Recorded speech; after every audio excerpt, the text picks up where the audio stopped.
Welcome to the Slop Temple. We pray this video helps. You're going to start by preparing both devices so the connection is seamless.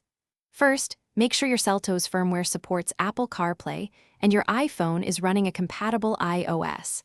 This avoids needless errors. Next, plug a certified Lightning cable into the car USB-labeled smartphone, or prepare wireless mode by turning on Bluetooth and Wi-Fi on your iPhone.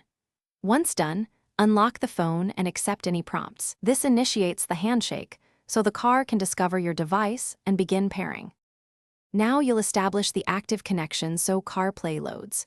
On the head unit, tap Phone or Apple CarPlay from the home screen, then pick your iPhone when it appears in the Bluetooth device list. Confirm the matching PIN both on screen and on your phone to verify security. After pairing, your iPhone will ask to allow CarPlay, accept and grant access to contacts and notifications so apps function properly.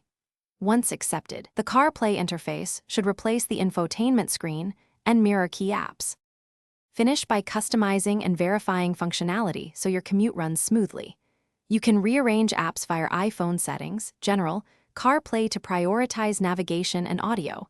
This helps reduce distraction. Test voice by holding the steering wheel button for Siri and play music to confirm audio routing.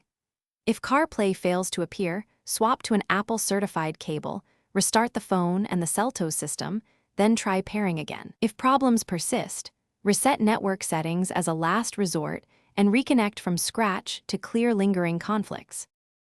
Thanks for watching. Consider subscribing if we helped you.